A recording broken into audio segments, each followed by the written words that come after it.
Okay बच्चा लोग, सो let us start with the mole concept. आज हम लोग बात करेंगे एक important aspect of mole concept, जहां पे हमें कन्वर्जन्स करना पड़ता है। मतलब कुछ हमें डेटा दिया जाता है और हमें कुछ और डेटा पूछा जाता है। तो मैं आपको देने जा रहा हूं एक कॉन्सेप्ट ट्री, एक नेटवर्क, एक फ्लो चार्ट, जिससे आप अगर इसको आप समझ लेते हो तो कई सारे कन्वर्जन्स बहुत ही ईजी हो जाएंगे। ठीक है, so basic tree very very important और आपको फिर मजा आ जाएगा। Okay, so let us start with the mole concept conversion tree। तो बच्चों लोग ध्यान देना, सबसे इंपॉर्टेंट एस्पेक्ट है मोल। तो हम लोग मोल को बीच में रखते हैं। ठीक है, हमें इससे कन्वर्ट करना होता है नंबर ऑफ मॉलिक्यूल्स। ठीक है, फिर इससे हमें कन्वर्ट करना होता है नंबर ऑफ सब particles.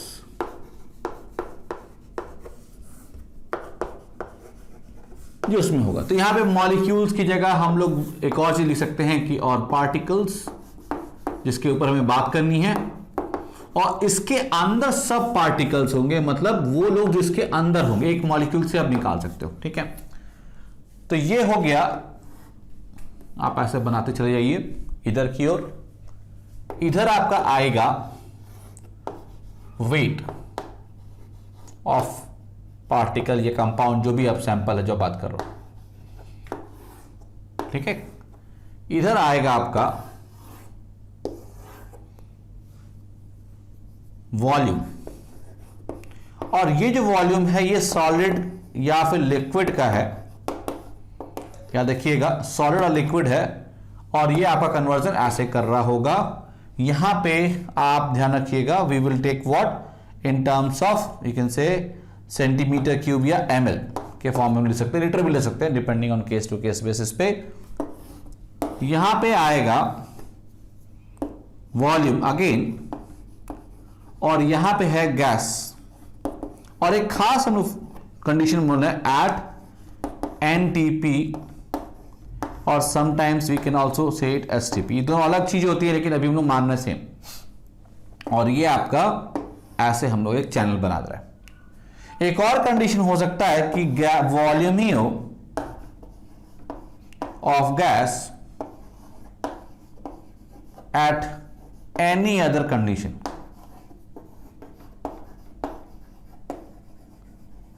Other than STP। STP जो भी होगा। एक और मैं ले रहा हूं मोलैरिटी, और इसको कर रहा हूं। तो ये कॉन्सेप्ट ट्री आप याद रखिएगा, इसमें खास बात है, अभी हम लोग फिल करने जा रहे हैं। ये कुछ ऐसा कॉन्सेप्ट ट्री है और इसमें हम लोग अब कुछ चीजें लिखने जा रहे हैं। नंबर 1, ये एरो में बनाने जा रहा हूं, ध्यान रखिएगा। ये एरो मतलब इस डायरेक्शन में आपको कन्वर्सन करना है। ठीक है, तो अगर मान लीजिए आपको बोला जा रहा है कि मुझे वेट दिया गया है, मोल निकालना है, तो हम लोग क्या करते हैं, 1/m से मल्टीप्लाई करते हैं। अगर मोल दिया है, वेट निकालना है, तो इंटू m। ये मॉलिक्यूलर मास या एटॉमिक मास कुछ भी हो सकता है। अगर मोलैरिटी दिया हुआ है, हमें मोल निकालना है, तो इंटू v करेंगे, दैट इज लीटर्स में वॉल्यूम ऑफ सॉल्यूशन। और उल्टा करना है तो इंटू 1/v, उल्टा लिखना होता है। नंबर ऑफ पार्टिकल्स निकालना है तो इंटू Na। और अगर इधर जाना है, ये दिया हुआ है, ये n है दिया हुआ है, और मोल निकालना है तो इंटू 1/Na। अगर सब पार्टिकल्स निकालना है तो इंटू मान लीजिए कोई फैक्टर p मान लीजिए। ठीक है, और अगर सब पार्टिकल्स दिया हुआ मॉलिक्यूल्स निकालना है तो इंटू 1/p। ये p क्या है कि एक पार्टिकल में ये सब पार्टिकल कितना है। जैसे एक अगर मॉलिक्यूल ले लिया वाटर का, तो कितने ऑक्सीजन एटम है, तो 1। कितने हाइड्रोजन एटम है, तो 2। कितने प्रोटॉन्स हैं, प्रोटॉन्स है, तो आप बोलोगे प्रोटॉन्स की संख्या हाइड्रोजन में 1 होती है, ऑक्सीजन में 8 होती है, टोटल मिला के 2H और 8 ऑक्सीजन मतलब 10 हो जाएगा। तो सब पार्टिकल्स बता रहा है उस एक पार्टिकल के अंदर जो आपको चाहिए होगा। अगर वॉल्यूम दिया हुआ है और आपको वेट ऑफ पार्टिकल निकालना है, तो बेस्ट तरीका क्या होगा, इनटू डेंसिटी ग्राम पर ml। जो भी आप यूनिट रखोगे वो चीज यहां रखोगे। ठीक है, वेट दिया हो ये निकालना हो तो इनटू 1/d। बहुत सिस्टमेटिक, बहुत सही तरीके से। एसटीपी एक खास जगह है। एसटीपी एनटीपी का मतलब होता है नॉर्मल टेम्परेचर एंड प्रेशर। यहां पे टेम्परेचर आपका 0 डिग्री सेंटीग्रेड होता है एंड प्रेशर आपका 1 atm होता है। एसटीपी थोड़ा सा अलग होता है, जहां पे टेम्परेचर आपका 0 डिग्री ही होता है, यानी 273 केल्विन, बट जो आपका प्रेशर होता है वो आपका 1 बार होता है। ठीक है, ये थोड़ा सा अलग होता है। तो यहां पर अगर आपको मोल निकालना हो और वॉल्यूम दिया हुआ है इन लीटर्स, इंपॉर्टेंट है इन लीटर्स एनटीबी पे, तो आप क्या करोगे, इनटू 22.4 से डिवाइड कर दोगे तो आपका आ जाएगा मोल्स। ये बेसिकली क्या होता है, मोलर वॉल्यूम बोलते हैं। और यहां पर आप इसको निकालना चाहते हो तो इनटू 22.4 से आप मल्टीप्लाई कर दो। This is what, this is litres per mole. तो मोल मोल कैंसिल हो जाएगा, you will get that thing. और यहां पे क्या आएगा, मोल्स पर लीटर आ जाएगा। ठीक है, और अगर आपको इसमें दिया हो तो आप इसमें कन्वर्ट कर लो पहले। ठीक है, या फिर आप डायरेक्टली भी कन्वर्ट कर सकते हो using PV is equals to NRT, gas law, ideal gas law, जहां पर पी आपका प्रेशर हो जाएगा। तो ये मैं थोड़ा चेंज कर देता हूं ताकि आपको कंफ्यूजन ना हो। मैं मान लेता हूं वाई, ताकि आपको पी प्रेशर ना लगे। ठीक है, P is pressure of gas। ठीक है, ये आपका हम लोग लेते हैं ATM में ले सकते हो। V is volume of gas। ये बेसिकली कंटेनर में कितना वॉल्यूम ये ऑक्यूपाई कर रहा है, जरूरी नहीं कंटेनर का वॉल्यूम ही हो, बट फिर मान लेते हैं that is equals to in litres मान लेते हैं। वॉल्यूम कंटेनर हो भी सकता है, नहीं भी हो सकता है। अगर उसमें पानी कुछ भरा होगा तो जो अवेलेबल वॉल्यूम उसकी बात होती है। N is the number of moles जिसको आपको निकालना है।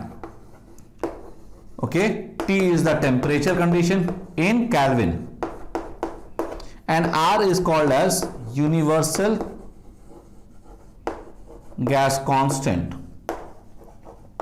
इसका वैल्यू होता है 0.0821। अब देखो यूनिट क्या हो जाएगा, PV is equals to nRT है,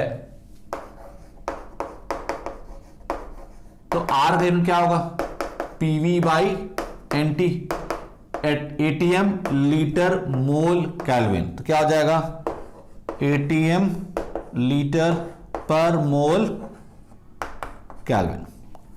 it is also equal to 8.314 joule per mole kelvin and approximately 2 calories per mole kelvin. तो 3 तरह का यूनिट हम लोग लिख सकते हैं, इसको बस ध्यान रखिएगा। ओके, तो this is the concept tree. इसको एक बार बना लीजिए, इस पे हम लोग कई सारे क्वेश्चंस करेंगे। एम यहां पर क्या है, एटॉमिक मास हो सकता है, मॉलिक्यूलर मास हो सकता है, anything. Molecular mass for molecules, it can be atomic mass for atoms, जिसकी आपको बात करनी। ओके,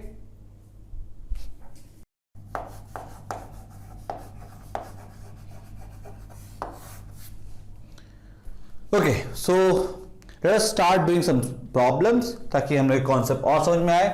क्वेश्चन लिखिए, calculate the number of electrons in 10 grams of H2।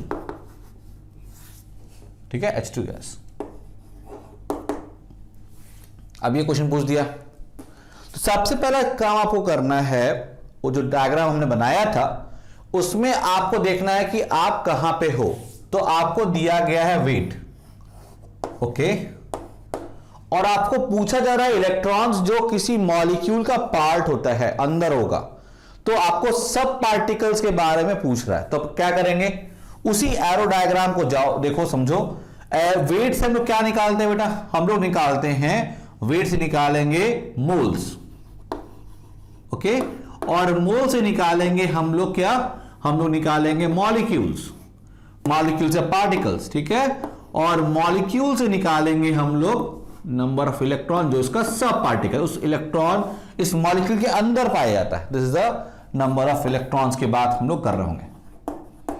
अब आपको पता है कि वेट से मोल निकालने का तरीका होता है इनटू, मोल निकालना है 1/m, तब यहां निकल जाएगा। मोल से मॉलिक्यूल निकालने का इनटू Na, और यहां पे एक H2 में अगर आप देखोगे तो हाइड्रोजन में एक इलेक्ट्रॉन होता है, ठीक है। नंबर ऑफ इलेक्ट्रॉन्स कितना होगा 1, क्यों? बिकॉज एक प्रोटॉन है तो एक इलेक्ट्रॉन होगा, कोई चार्ज तो है नहीं। तो एक मॉलिक्यूल में कितना हो जाएगा, 1 molecule of H2 means how much, means 2 electrons. तो Y विल बी 2 बिकॉज एक मॉलिक्यूल में 2 है।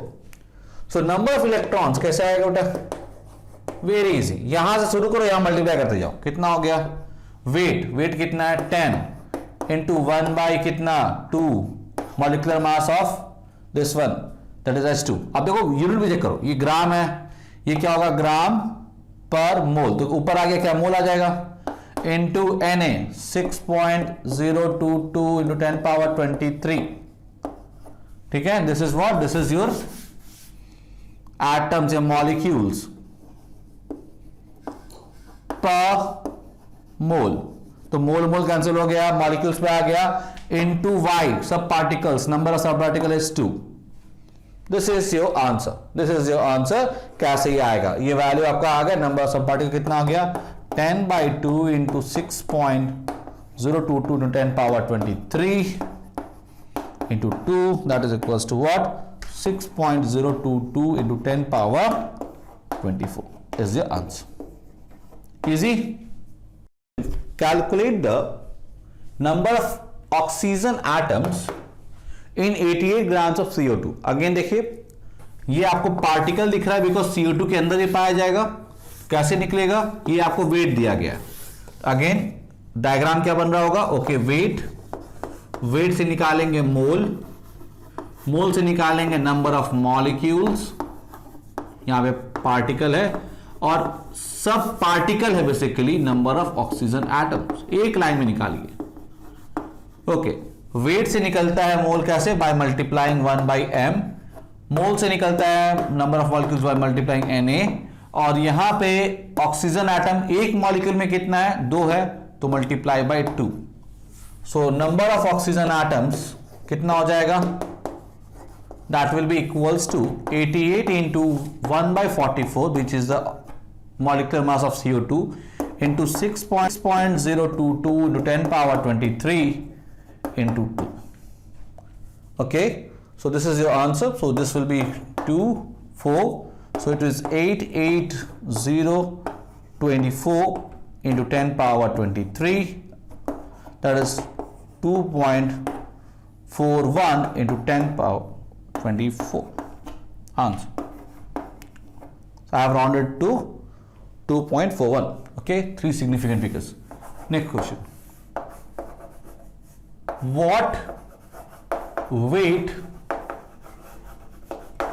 of CO2 will contain, say 6.022 into 10 power 25 molecules of CO2? ये देखिए question, what weight of CO2 will contain 6.02 into 10 power 25 molecules of CO2? कैसे निकलेगा ये, again देखिए सिंपल। अब सोचो क्या पूछा है, हमें पूछा है वेट और दिया क्या, नंबर ऑफ मॉलिक्यूल्स। तो नंबर ऑफ मॉलिक्यूल से कैसे निकलता था बेटा, तो नंबर ऑफ मॉलिक्यूल से कैसे निकलता था, ये इधर मैंने लिखा था, से आप निकालते थे मोल्स, से आप निकालते थे वेट, ठीक है ना। और नंबर ऑफ मॉलिक्यूल से मोल कैसे निकलता है 1/Na, और मोल से वेट कैसे निकलेगा इनटू m, ठीक है। तो weight of CO2 will be equals to कितना आएगा, नंबर ऑफ मॉलिक्यूल्स दिया हुआ है 6.022 into 10 पावर 25 इंटू 1/Na हो जाएगा 6.022 into 10 पावर 23, यहां पहुंच गए, into molecular mass is 44, so this is the answer, which is equals to what, सब कट गया, 4400 grams, which is nothing but 4.4 kg of CO2. This is your answer. Okay, fast. Next question.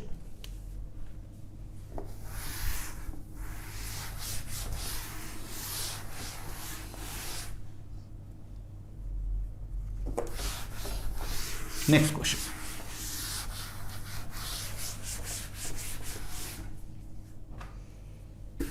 थोड़ा और अच्छा question करते हैं, देखिए, calculate the number of water molecules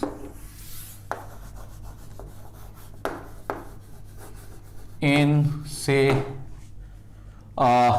you can say that 900 grams of ice. Okay, 900 grams of ice. या ठीक है, ये क्वेश्चन ये है. सो कैसे होगा, अगेन आइस हो या कुछ भी हो, वाटर मॉलिक्यूल्स निकालने को बोल रहा है, तो आप बोलोगे वेट दिया हुआ है, वेट से आएगा मोल्स, मोल से आएगा number of molecules. Very easy. Weight से मोल कैसे आएगा, मल्टीप्लाई बाय 1/m, एंड मोल से मॉलिक्यूल्स कैसे आएगा, N2Na. तो नंबर ऑफ कितना हो जाएगा, H2O molecules will be equals to how much, it will be equals to, यहां पर दिया हुआ है वेट, तो ऐसे जाइए, यहां पे है आपके पास 900 ग्राम. ओके, सो 900 ग्राम इंटू 1/18 ग्राम्स पर मोल, मोल आ जाएगा इंटू 6.022 into 10 power 23 मॉलिक्यूल्स पर मोल. तो मोल मोल का मॉलिक्यूल्स आ गया, ठीक है. So this is how much? This is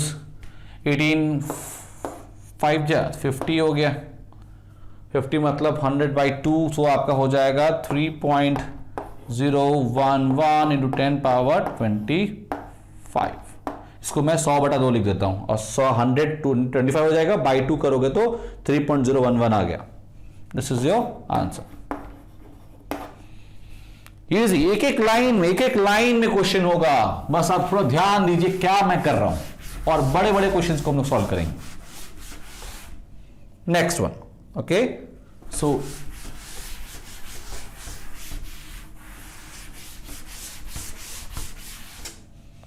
next question, calculate the number of iron atoms in a rod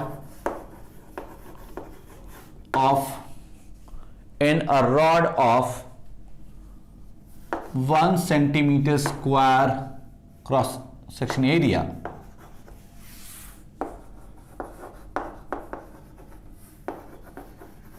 and 1 meter length. Atomic weight of Fe, suppose आपको दिया 56 grams per mole,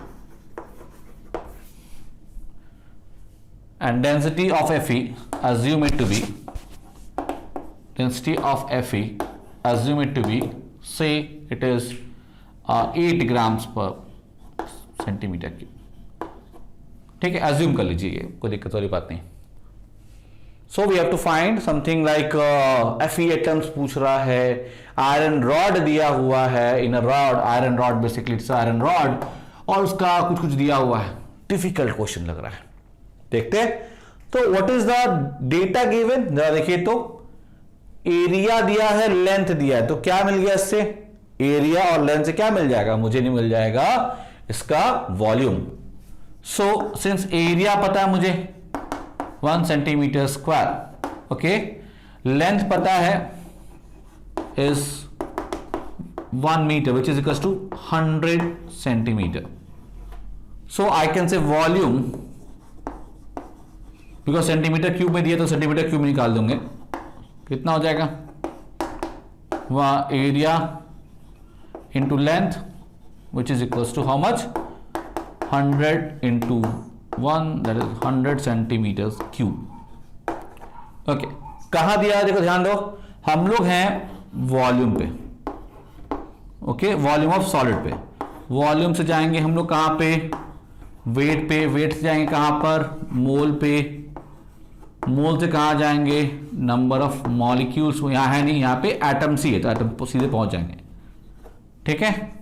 volume से क्या multiply करते हैं हम लोग, density, density यहां से क्या मल्टीप्लाई करेंगे, 1/m, यहां क्या मल्टीप्लाई करेंगे, इनटू Na, सीधे पहुंच जाएंगे। So number of Fe atoms एक लाइन में Fe एटम, बेटा बताओ कितना होगा, एक लाइन में कैसे आएगा, it will be volume into density that is equals to 100 centimetre cube into 8 grams per centimetre cube. देखो यह कट गया, ग्राम में आ गया, यहां पहुंच गया, इंटू 1/56 ग्राम पर मोल, मोल पे आ गए, इंटू 6.022 into 10 power 23 एटम्स, या जो भी यहां पे मॉलिक्यूल था नहीं, atoms per mole. So this is your answer, जो भी आपका आंसर आएगा it doesn't matter at all, the most important aspect is how to do it in just single step. Okay, clear? Okay, thank you. So बच्चा लोग please post your doubts, any doubt that you have, I will try to help you out, and try to follow my lectures and try to subscribe my channel. So best of luck, happy learning.